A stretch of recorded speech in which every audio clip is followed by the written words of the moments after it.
നമസ്കാരം. മാർക്കറ്റ് വാച്ചിലേക്ക് വീണ്ടും സ്വാഗതം. ഓഹരി വിപണിയെ സംബന്ധിച്ച നിങ്ങളുടെ സംശയങ്ങൾക്ക് മാർക്കറ്റ് വാച്ച് മറുപടി നൽകുന്നു. അതുപോലെ ഹെഡ്ജ് എക്വിറ്റീസിന്റെ ചീഫ് എക്സിക്യൂട്ടീവ് ഓഫീസർ എൻ ഭുവനേന്ദ്രനാണ് മാർക്കറ്റ് വാച്ചിൽ പങ്കെടുക്കുന്നത്. ഭുവനേന്ദ്രൻ, നിരവധി ഘടകങ്ങൾ ഈ വാരവും മാർക്കറ്റിനെ സ്വാധീനിച്ചു. റിസൾട്ടുകൾ, ഒപ്പം തന്നെ യുവാൻ്റെ മൂല്യം കുറയ്ക്കുവാനുള്ള ചൈനീസ് സർക്കാരിൻ്റെ തീരുമാനം തുടങ്ങിയ നിരവധി ഘടകങ്ങൾ. ഈ സീരീസിനെ എങ്ങനെ കാണാം? ലാസ്റ്റ് ഒരു 3 വീക്സിനെ നമ്മൾ മാർക്കറ്റ് അനലൈസ് ചെയ്യുകയാണെങ്കിൽ അതിൽ ഫസ്റ്റ് വീക്ക് മാർക്കറ്റ് വളരെ ഷാർപ്പായിട്ടുള്ളൊരു പുൾ ബാക്ക് നമ്മൾ കണ്ടു. അതിൻ്റെ ഒരു റീസൺ വളരെ ഏണിംഗ് ഗ്രോത്ത് തന്നെയായിരുന്നു. ആ ഏണിംഗ് ഗ്രോത്തിൻ്റെ സ്ട്രെങ്ത്തിൽ മാർക്കറ്റ് 8650 നമ്മൾ മൂവ് ചെയ്യുന്നത് കണ്ടു. എന്നാൽ സെക്കൻഡ് വീക്കോടുകൂടി വീണ്ടും ഏണിംഗ് ഗ്രോത്ത് കുറഞ്ഞു. മാർക്കറ്റ് ഒരു കൺസോൾട്ടേഷൻ ഫേസിലേക്ക് മൂവ് ചെയ്തു. 8500 മുകളിൽ മാർക്കറ്റ് ക്ലോസ് ചെയ്തു. എന്നാൽ ഈ വീക്ക് അഭിലാഷ് നേരത്തെ പറഞ്ഞ യുവാൻ അതിൻ്റെ കറൻസി ഡിവാല്യൂ ചെയ്തത് ഏഷ്യൻ മാർക്കറ്റിലൊക്കെ തന്നെ വളരെ നെഗറ്റീവായിട്ടുള്ള ഇമ്പാക്റ്റ് ഉണ്ടായി. അതിൻ്റെ ഒരു റിഫ്ലക്ഷൻ നമ്മളുടെ മാർക്കറ്റിൽ കണ്ടു. ഡൗൺ സൈഡ് ബ്രേക്ക് ചെയ്ത് പോകുന്നു. 8350 നിഫ്റ്റി മൂവ് ചെയ്യുന്നത് നമ്മൾ കണ്ടു. അതോടൊപ്പം തന്നെയാണ് പാർലമെൻറ്റ് സെഷൻ കഴിഞ്ഞു. GSTയും ലാൻഡ് അക്വിസിഷൻ ബില്ലും പാസ്സാക്കാൻ കഴിഞ്ഞില്ല. ഇത് രണ്ടും മാർക്കറ്റിനെ സംബന്ധിച്ച് വളരെ നെഗറ്റീവാണ്. റുപ്പി എക്കാലത്തെയും ഏറ്റവും ഹയർ ഡിപ്രിഷിയേറ്റ് ചെയ്ത് പോകുന്നു. അപ്പോൾ ഇതൊക്കെ തന്നെ വളരെ നെഗറ്റീവ് ടെറിട്ടറിയിലേക്ക് മാർക്കറ്റിനെ മൂവ് ചെയ്യിച്ച റീസൺസാണ്. ഇതേ സമയത്താണ് ഇത് ചില കമ്പനികളെ സംബന്ധിച്ച് ഇത് പോസിറ്റീവാണ്. IT സെക്ടറും അതുപോലെ ഫാർമ സെക്ടറും ലാസ്റ്റ് 3 വീക്സ് കൊണ്ട് തന്നെ വളരെ ഷാർപ്പായിട്ടുള്ള ഒരു അപ്മൂവ് പറയുകയാണെങ്കിൽ TCS ഏകദേശം 9%, ഇൻഫോസിസ് 4%, അതുപോലെ ഫാർമ സെക്ടർ ഗ്ലെൻമാർക്ക് 10% ബെറ്ററായി, സൺഫാർമ 4% ബെറ്ററായി, അതുപോലെ തന്നെ ലൂപ്പിൻ, ഇതൊക്കെ തന്നെ വളരെ ഷാർപ്പായിട്ടുള്ള റിക്കവറി ഈ സ്റ്റോക്കിലൊക്കെ നമ്മൾ കണ്ടു. എന്നാൽ ഫ്രൈഡേയോടുകൂടി വീണ്ടും മാറുന്ന ഒരു സിറ്റുവേഷൻ സംഭവിച്ചു. മാർക്കറ്റിൽ വളരെ ഷാർപ്പായുള്ള റിക്കവറിക്ക് മാർക്കറ്റ് സാക്ഷ്യം വഹിച്ചു. ഇപ്പോൾ ഓവറോൾ ഈ ഒരു സീരീസ്, ഓഗസ്റ്റ് സീരീസ് ഈ ഒരു ലെവലിൽ മൂവ് ചെയ്യാൻ തന്നെയാണ് സാധ്യത. കാരണം 8350 എന്ന് പറയുന്ന ഇമ്മീഡിയറ്റ് സപ്പോർട്ട് ലെവലും 8650 എന്ന് പറയുന്ന ഒരു മേജർ റെസിസ്റ്റൻസ് ആയിട്ട് ഹോൾഡ് ചെയ്യാൻ തന്നെയാണ് സാധ്യത. റീറ്റെയിൽ ഇൻവെസ്റ്റേഴ്സ് ഈ സാഹചര്യത്തിൽ ഏത് തരത്തിലുള്ള നിലപാടാണ് എടുക്കേണ്ടത്? റീറ്റെയിൽ ഇൻവെസ്റ്റേഴ്സ് സ്റ്റേ ഇൻവെസ്റ്റഡ് എന്നുള്ള സ്ട്രാറ്റജിയാണ് ഇൻവെസ്റ്റേഴ്സാണ്.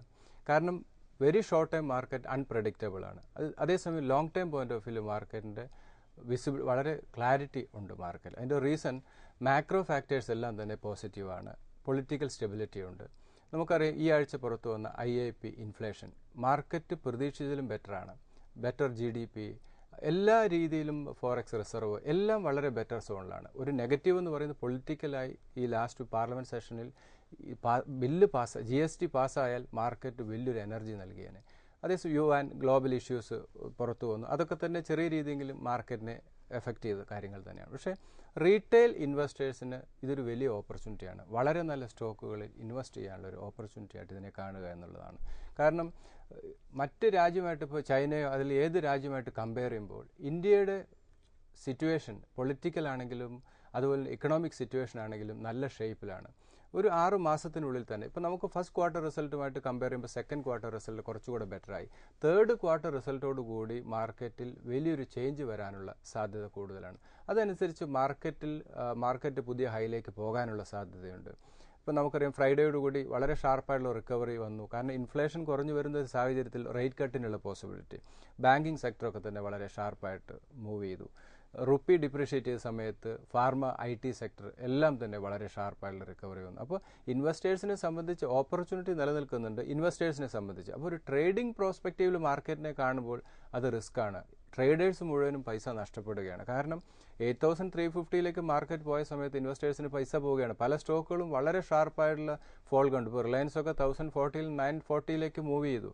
അങ്ങനെ പല സ്റ്റോക്കിലും വളരെ ഷാർപ്പായിട്ടുള്ള കറക്ഷൻ നമ്മൾ കണ്ടു. അപ്പോൾ ട്രേഡേഴ്സിനെ സംബന്ധിച്ച് ബൈ ആൻഡ് സെൽ മാത്രമേ അറിയുള്ളൂ, സെൽ ആൻഡ് ബൈ അറിയില്ല. അതുകൊണ്ട് അവരെപ്പോഴും ബൈങ് സൈഡിലായിരിക്കും. റീറ്റെയിൽ സ്പെക്കുലേറ്റേഴ്സ്, അപ്പോൾ അവർക്കെന്നും പൈസ നഷ്ടപ്പെട്ടുകൊണ്ടിരിക്കും.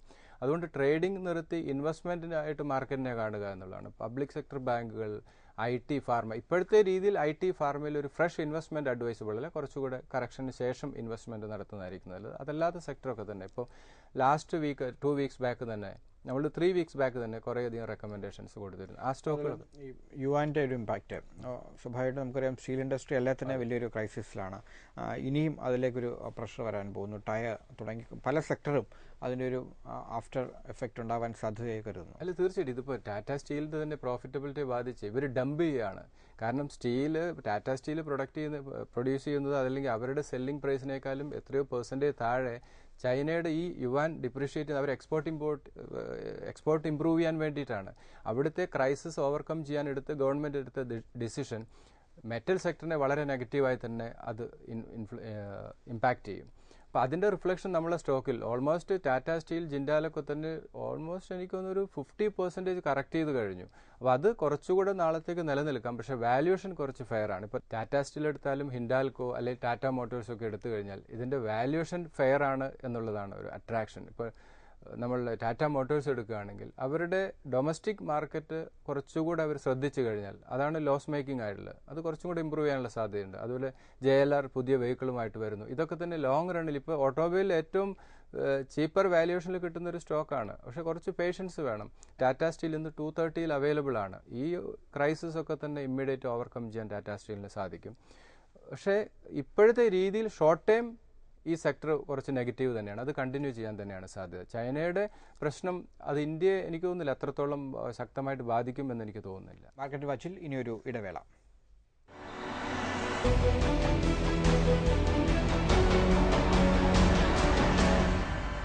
മാർക്കറ്റ് വാച്ചിലേക്ക് വീണ്ടും സ്വാഗതം. ഓഗസ്റ്റ് സീരീസിന് വേണ്ടി കുറച്ച് റെക്കമെൻഡേഷൻസ് നമ്മൾ കൊടുത്തിരുന്നു.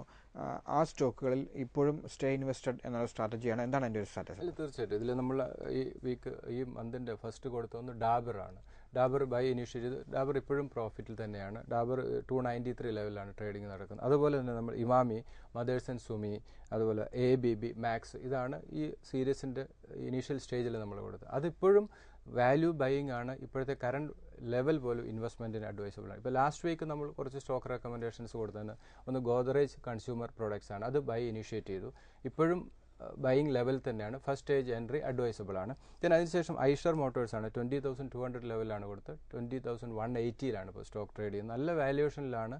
അവർ സെയിൽസ് ഇമ്പ്രൂവ് ചെയ്തു, ഡബിൾ ചെയ്തു. ഇപ്പോഴും ആ സ്റ്റോക്കിൽ ഒരു ഇൻവെസ്റ്റ്മെൻറ്റ് ഓപ്പർച്യൂണിറ്റി നിലനിൽക്കുന്നു. ഇപ്പോഴത്തെ കറണ്ട് ലെവൽ ഇൻവെസ്റ്റ്മെൻറ്റിന് പരിഗണിക്കാം. അത് ലാസ്റ്റ് വീക്ക് ബൈ ഇനിഷ്യേറ്റ് ചെയ്തു.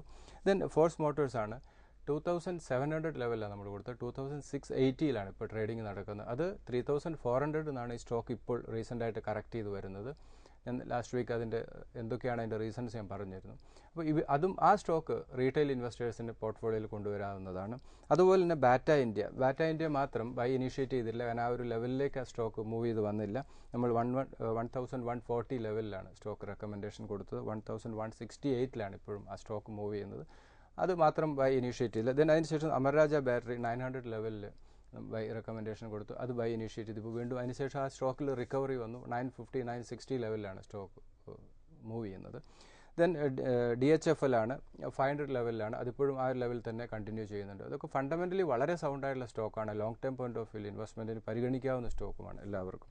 ദെൻ IFB ഇൻഡസ്ട്രീസ് ആണ് 540 ലെവലിൽ റെക്കമെൻഡേഷൻ കൊടുത്തു. 530 ലെവലിലാണ് മൂവ് ചെയ്യുന്നത്. ഇപ്പോഴും ബാറ്റ ഒഴിച്ച് ബാക്കി എല്ലാ സ്റ്റോക്കുകളും ഫണ്ടമെൻ്റലി സൗണ്ടാണ്. ഈ സ്റ്റോക്കുകളൊക്കെ തന്നെ ബൈ ഇനീഷ്യേറ്റ് ചെയ്തു. First stage entry. ഇനിയും ഈ ഓപ്പർച്യൂണിറ്റി നഷ്ടപ്പെട്ടവർക്ക് ഇനിയും അതൊരു ഓപ്പർച്യൂണിറ്റിയാണ്. ഈ സ്റ്റോക്ക് ഫണ്ടമെൻ്റലി വളരെ സൗണ്ടാണ് ഈ സ്റ്റോക്കുകളൊക്കെ തന്നെ. അപ്പോൾ ഈ സ്റ്റോക്കിൽ സ്റ്റേ ഇൻവെസ്റ്റഡ് എന്നുള്ള സ്ട്രാറ്റജി തന്നെയാണ് അഭിലാഷം.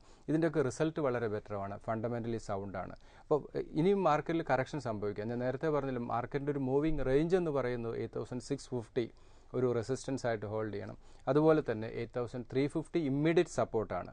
ആ 350 ലെവൽ ഇപ്പോൾ ലാസ്റ്റ് വീക്ക് പോലും അത് ബ്രേക്ക് ചെയ്തില്ല. അവിടെ നിന്നാണ് ഇപ്പോഴത്തെ റിക്കവറി സംഭവിച്ചിരിക്കുന്നത്. അപ്പോൾ ഈ ഒരു റേഞ്ചിൽ മാർക്കറ്റ് മൂവ് ചെയ്യാനാണ് സാധ്യത. ഗ്ലോബലി ഏതെങ്കിലും നെഗറ്റീവ് ന്യൂസ് വന്നില്ലെങ്കിൽ ഈ ഒരു റേഞ്ച്, ഈ ഒരു സീരീസ് കണ്ടിന്യൂ ചെയ്ത് പോകാനുള്ള സാധ്യത കൂടുതലായിട്ട് കാണുന്നു. ഞാൻ ഇൻഫ്ലേഷനൊക്കെ തന്നെ ബെറ്ററായി വരുന്ന സാഹചര്യത്തിൽ RBI ചിലപ്പോൾ ഏതെങ്കിലും പോസിറ്റീവായിട്ടുള്ള ചില മെഷേഴ്സ് എടുക്കാനുള്ള സാധ്യത കൂടി മാർക്കറ്റിൽ കാണുന്നുണ്ട്. അതാണ് 8,650 എന്ന് പറയുന്നത്. അപ്പോൾ ആ ഒരു ലെവലിലേക്ക് മാർക്കറ്റ് മൂവ് ചെയ്യുമ്പോൾ ഒരു ഷോർട്ട് ടൈം പോയിന്റ് ഓഫ് വ്യൂവിൽ ഒരു പ്രോഫിറ്റ് ബുക്ക് ചെയ്യുന്നത് അഡ്വൈസബിൾ ആയിരിക്കും. മാർക്കറ്റ് വാച്ചിൽ ഈ ലക്കാൻ ലഭിച്ച കത്തുകളിലേക്ക് പോകുന്നു. ശ്രീ ബിനോയുടെ മെയിലാണ് ഏറ്റവും ആദ്യം. IDFC സ്റ്റോക്കിനെ കുറിച്ചാണ് അദ്ദേഹത്തിന് അറിയേണ്ടത്. IDFC ഇപ്പോഴും ബാങ്കിങ് ലൈസൻസ് കിട്ടി, വളരെ പോസിറ്റീവാണ്. ലാസ്റ്റ് ക്വാർട്ടർ റിസൾട്ട് മോശമായി. NPA ഡബിൾ ചെയ്തു. എനിക്ക് തോന്നുന്നു ചിലപ്പോൾ ബാങ്കിങ് ലൈസൻസിന് വേണ്ടി അവരെല്ലാം റൈറ്റ് ഓഫ് ചെയ്യുന്നതായിരിക്കാം. എന്തായാലും ഇപ്പോഴത്തെ രീതിയിൽ ആ സ്റ്റോക്ക് ഒരു പോസിറ്റീവ് സ്റ്റോക്ക് തന്നെയാണ്. 130, 111 രണ്ട് സപ്പോർട്ട് ലെവലാണ്. 130 long term point of view entry level തന്നെയാണ്. അദ്ദേഹം 5,000 ക്വാണ്ടിറ്റി ബൈ ചെയ്തിരിക്കുന്നു. ആ സ്റ്റോക്ക് ഹോൾഡ് ചെയ്യുക. എഗൈൻ കറക്ഷൻ സംഭവിക്കുകയാണെങ്കിൽ ഒന്നുകൂടി ആവറേജ് ചെയ്യുന്നത് നന്നായിരിക്കും. 170 സ്റ്റോക്കിൽ ഇമ്മീഡിയറ്റ് വരാവുന്ന റെസിസ്റ്റൻസ്. ബാങ്കിങ് ലൈസൻസ് ഒരു പോസിറ്റീവ് തന്നെയാണ്. ലാസ്റ്റ് റിസൾട്ടാണ് ആ സ്റ്റോക്കിനെ ഒരു വലിയ സെല്ലിംഗ് പ്രഷറിലേക്ക് മൂവ് ചെയ്യും. അടുത്ത കത്തിലേക്ക് പോകാം. ശ്രീ അഭിലാഷ് നമയിൽ, L&T finance, Ujaas energy, Apollo Tyres, Titan and Lupin. സ്റ്റോക്കുകളെല്ലാം തന്നെ ഫണ്ടമെൻ്റലി സൗണ്ടാണ്. ഇതിൽ L&T ഫൈനാൻസ് സെയിം ബാങ്കിങ് ലൈസൻസിന് വേണ്ടി വെയിറ്റ് ചെയ്യുന്ന സ്റ്റോക്കാണ്. ഇപ്പോഴത്തെ രീതിയിൽ ഒരു ഫ്രഷ് ഇൻവെസ്റ്റ്മെൻറ്റ് അഡ്വൈസബിൾ അല്ല. ഇദ്ദേഹം ഈ സ്റ്റോക്ക് ഹോൾഡ് ചെയ്യുക.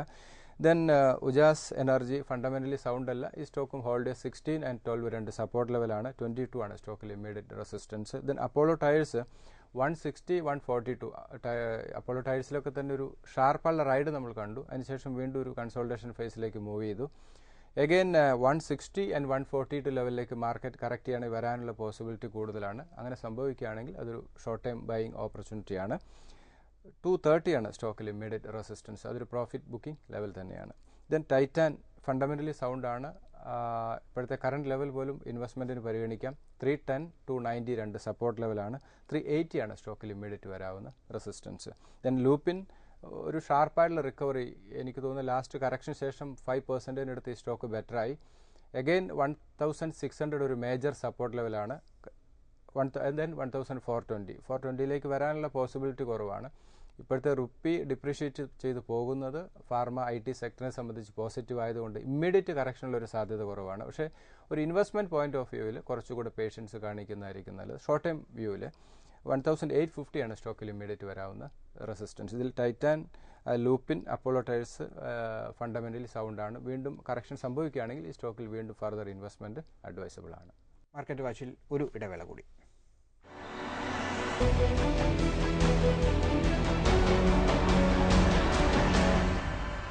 മാർക്കറ്റ് വാച്ചിലേക്ക് വീണ്ടും സ്വാഗതം. അടുത്ത ഇമെയിലേക്ക് പോകുന്നു. ശ്രീ രാജിൻ്റെ മെയിലാണ്. അദ്ദേഹത്തിന് അറിയേണ്ട സ്റ്റോക്കുകൾ Nandan Denim, Nitin Spinners, JK Lakshmi cement, Marksans Pharma, Granules India, Ashok Leyland and Snowman Logistics. Nandan Denim ഇവരുടെ സെയിൽസ് ഇമ്പ്രൂവ് ചെയ്തിട്ടുണ്ട്. റിസൾട്ട് ബെറ്റർ ആണ്. അതേസമയം ഡെറ്റ് കൂടുതലുണ്ട്. പക്ഷേ ആ ഡെറ്റിൻ്റെ പകുതിയോളം റിസർവായി ഹോൾഡ് ചെയ്യുന്നു. ഈ ഡെറ്റ് പോലും പുതിയ ബിസിനസ് ഡെവലപ്മെൻറ്റിന് വേണ്ടിയാണ് അവർ ഉപയോഗിച്ചിരിക്കുന്നത്. ഇപ്പോഴത്തെ വാല്യുവേഷൻ ഫെയർ ആണ്. എഗെയിൻ റീറ്റെയിൽ ഇൻവെസ്റ്റേഴ്സിന് ഇൻവെസ്റ്റ്മെൻറ്റിന് പരിഗണിക്കാവുന്ന ഒരു കമ്പനി തന്നെയാണ്. 120.91 ഷാർപ്പായിട്ടുള്ള കറക്ഷൻ സംഭവിക്കുകയാണെങ്കിൽ 91 ലെവൽ വരെ പോകും. ഈവൻ ഒരു സേഫായിട്ടുള്ള എൻട്രി ലെവലാണ് 121. 180 ആണ് സ്റ്റോക്കിൽ immediate resistance. Then Nitin Spinners same കാറ്റഗറിയാണ്. ഈ സ്റ്റോക്കിലും ഡെറ്റ് അതുപോലെ ഇവരുടെ ബിസിനസ് ഒരു ചെറിയ ചേഞ്ച് സംഭവിച്ചുകൊണ്ടിരിക്കുന്നു. വലിയൊരു ഷാർപ്പ് കറക്ഷൻ ഈ സ്റ്റോക്കിൽ നേരിട്ടു. ഇപ്പോഴത്തെ വാല്യുവേഷൻ ഫെയർ ആണ്. എഗെയിൻ 60 ലെവലിലേക്ക് വരികയാണെങ്കിൽ ഇൻവെസ്റ്റ്മെൻറ്റിന് പരിഗണിക്കാം. ദെൻ 120 ആണ് സ്റ്റോക്കിൽ ഇമ്മീഡിയറ്റ് വരാവുന്ന resistance. Then JK Lakshmi fundamentally സൗണ്ടാണ്. 320, 300 രണ്ട് സപ്പോർട്ട് ലെവലാണ്. 400 ആണ് ഒരു മേജർ റെസിസ്റ്റൻസ്.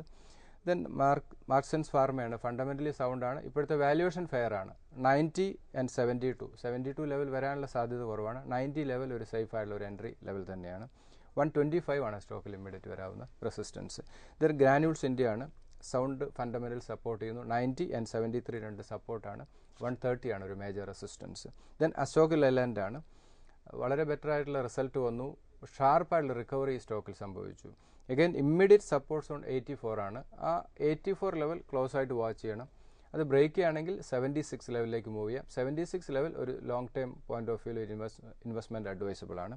100 ആണ് സ്റ്റോക്കിൽ ഇമ്മീഡിയറ്റ് വരാവുന്ന ഒരു റെസിസ്റ്റൻസ്. 100ലേക്ക് മൂവ് ചെയ്യാനുള്ള പോസിബിലിറ്റി വളരെ കൂടുതലാണ്.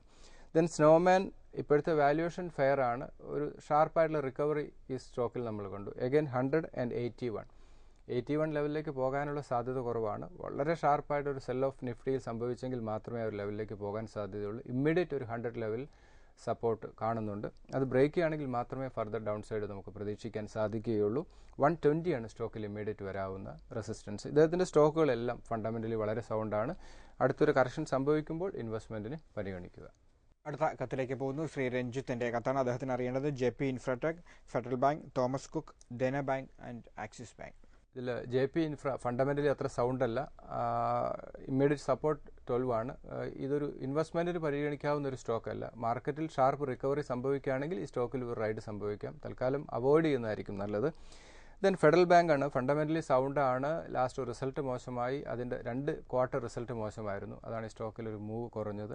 60 മേജർ ഒരു സപ്പോർട്ട് സോണായിട്ട് ഹോൾഡ് ചെയ്യുന്നു. 82 ആണ് സ്റ്റോക്കിൽ ഇമ്മീഡിയറ്റ് വരാവുന്ന റെസിസ്റ്റൻസ്. Then Thomas കുക്കാണ്. ഒരു സീസണൽ ബൈ എന്ന രീതിയിൽ നമുക്ക് പരിഗണിക്കാം. വാല്യുവേഷൻ ഫെയർ ആണ്. ഈ കറണ്ട് ലെവലിൽ ഒരു റൈഡിനുള്ള സാധ്യത വളരെ കൂടുതലാണ്. 200 ആണ് ഇമ്മീഡിയറ്റ് വരാവുന്നൊരു സപ്പോർട്ട്. ദെൻ 160 ലെവൽ വരാനുള്ള സാധ്യത വളരെ കുറവാണ്. 200 ഒരു മേജർ സപ്പോർട്ട് ലെവലായിട്ട് ഹോൾഡ് ചെയ്യുന്നു. 260 ഇമ്മീഡിയറ്റ് വരാവുന്ന റെസിസ്റ്റൻസ്. ദെൻ ദേന ബാങ്ക് ആണ് 40 and 31 രണ്ട് സപ്പോർട്ട് ലെവലാണ്.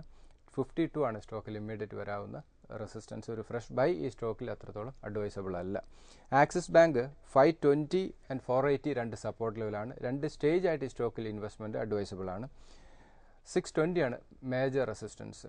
ഈ ഇദ്ദേഹത്തിൻ്റെ സ്റ്റോക്കിൽ ഫെഡറൽ ബാങ്ക്, തോമസ് കുക്ക്, അതുപോലെ തന്നെ ആക്സിസ് ബാങ്ക് ഫണ്ടമെൻ്റലി സൗണ്ടാണ്. ആ സ്റ്റോക്കിൽ ഫർദർ ഇൻവെസ്റ്റ്മെൻറ്റും അഡ്വൈസബിൾ ആണ്. രൂപ ഈ വാരത്തിൽ 65 എത്തുന്നതാണ് നമ്മൾ കണ്ടത്. അതിൻ്റെ നിരവധി ഘടകങ്ങളുണ്ട് അതിലേക്ക് നയിച്ചത്. അതിൻ്റെ ഒരു നേട്ടം ഒരു പക്ഷേ ഫാർമ അല്ലെങ്കിൽ IT സെക്ടറിലൊക്കെ കഴിഞ്ഞ ദിവസങ്ങളിൽ കാണുകയും ചെയ്തു. എങ്ങനെയാണ് ഒരു ലോങ് ടൈം? എനിക്ക് തോന്നുന്നത് ഏറ്റവും നന്നായി പെർഫോം ചെയ്ത് നമ്മുടെ റുപ്പി തന്നെയാണ് ഏഷ്യൻ കറൻസിയായിട്ട് കമ്പയർ ചെയ്യുമ്പോൾ. ഇപ്പോൾ ഡോളർ സ്ട്രെങ്തൻ ആവുന്നു. ഇപ്പോൾ FISൻ്റെ വലിയൊരു വിഡ്രോവൽ ഈ വീക്ക് വന്നിട്ടുണ്ട്. 3200 crore FIS 4 ദിവസം കൊണ്ട് സെല്ലിംഗ് സൈഡിലാണ്. ഡൊമസ്റ്റിക് ഇൻസ്റ്റിറ്റ്യൂഷനാണ് ഒരു പരിധിവരെ മാർക്കറ്റിനെ സപ്പോർട്ട് ചെയ്തത്. അപ്പോൾ ഇത് ഒരു രീതിയിൽ പല കമ്പനികൾ IT ഫാർമയെ സംബന്ധിച്ച് വലിയൊരു അഡ്വാൻറ്റേജ് ആണ്. അപ്പോൾ അതിൻ്റെ അഡ്വാൻറ്റേജ് അവർ എടുത്തു കഴിഞ്ഞു. അതിൻ്റെ റിഫ്ലക്ഷൻ സ്റ്റോക്കിൽ നമ്മൾ കണ്ടു. അതാണ് ഇൻഫോസിസൊക്കെ 9% അടുത്ത് റൈഡ് വന്നു. TCSലൊക്കെ വലിയ റൈഡ്, ഫാർമ സെക്ടറിലൊക്കെ എല്ലാ സ്റ്റോക്കും വളരെ ഷാർപ്പായിട്ടുള്ള റൈഡ് സംഭവിച്ചു. ഇപ്പോൾ കറണ്ട് ലെവലിൽ നിന്ന് വലിയൊരു ഡിപ്രിഷ്യേറ്റ് ചെയ്ത് പോകാനുള്ള സാധ്യത വളരെ കുറവാണ്. ഇപ്പോഴും ഒരു സേഫർ സോണിൽ തന്നെയാണ് നമ്മൾ മൂവ് ചെയ്യുന്നത്. ഇപ്പോൾ ഇൻഫ്ലേഷൻ ബെറ്ററായി, IIP വളരെ ബെറ്ററാണ്, ഒരു റേറ്റ് കട്ടിനുള്ള സാധ്യതയൊക്കെ വിലയിരുത്തുമ്പോൾ നമ്മളെ സംബന്ധിച്ച് അത്ര ഒരു മോശം സ്റ്റേജിലല്ല. മാക്രോ ഫാക്ടേഴ്സൊക്കെ തന്നെ ഒരു സേഫർ സോണിലാണ് നമ്മൾ പോകുന്നത്. അതുകൊണ്ട് തന്നെ ഇൻവെസ്റ്റേഴ്സിനെ സംബന്ധിച്ച് ഒരു ഫിയറിൻ്റെ ആവശ്യമില്ല. ഷോർട്ട് ടൈം ഈ ഗ്ലോബൽ ന്യൂസുകളിൽ ഇപ്പം നമ്മുടെ ചൈനയുടെ കറൻസി അവർ ഡീവാല്യൂ ചെയ്തതൊക്കെ തന്നെ ഇമ്മീഡിയറ്റ് ഇപ്പം മെറ്റൽ സെക്ടർ പല സെക്ടറിലും നമ്മളെ എഫക്റ്റ് ചെയ്യാനുള്ള സാധ്യതയുണ്ട്. അതൊക്കെ ഒരു ഷോർട്ട് ടൈം ഇമ്പാക്റ്റ് മാത്രമേ ക്രിയേറ്റ് ചെയ്യുള്ളൂ. ഇപ്പോൾ ഇൻവെസ്റ്റേഴ്സ് ഡൊമസ്റ്റിക് ഇൻസ്റ്റിറ്റ്യൂഷൻ വളരെ ശക്തമായിട്ടുണ്ട്. ഇപ്പോൾ FIS തീർച്ചയായിട്ടും തിരിച്ചു വരാനുള്ള സാധ്യത കാണുന്നുണ്ട്. ഈ വീക്ക് ഒരു സെല്ലിംഗ് സൈഡിലേക്ക് പോയാലും വരും മാസങ്ങളിലൊക്കെ തന്നെ അവർ വളരെ ശക്തമായിട്ട് തന്നെ തിരിച്ചു വരാനുള്ള സാധ്യതയുള്ളതുകൊണ്ട് മാർക്കറ്റിനെ സംബന്ധിച്ച് ഇന്ത്യൻ സ്റ്റോക്ക് മാർക്കറ്റിനെ സംബന്ധിച്ച് നല്ല ഫ്യൂച്ചർ തന്നെയാണ്. അതുപോലെ റുപ്പിയെ സംബന്ധിച്ചും അത്രത്തോളം വറിയാകേണ്ട ഒരു സിറ്റുവേഷൻ ഇല്ല. മാർക്കറ്റ് വാച്ചിനിലേക്ക് അവസാനിക്കുകയാണ്. വിപണിയെ സംബന്ധിച്ച നിങ്ങളുടെ സംശയങ്ങൾ ഇനിയും എഴുതി അറിയിക്കുക. investment@asianews.in എന്ന വിലാസത്തിലാണ് അയക്കേണ്ടത്. ഹെഡ് എക്സിക്യൂട്ടീവ്സിന്റെ ചീഫ് എക്സിക്യൂട്ടീവ് ഓഫീസറായ N. ഭൂനേന്ദ്രനാണ് മാർക്കറ്റ് വാച്ചിൽ പങ്കെടുക്കുന്നത്. മാർക്കറ്റ് വാച്ചിനി അടുത്ത ആഴ്ച ഇതേ ദിവസം ഇതേ സമയം. നമസ്കാരം.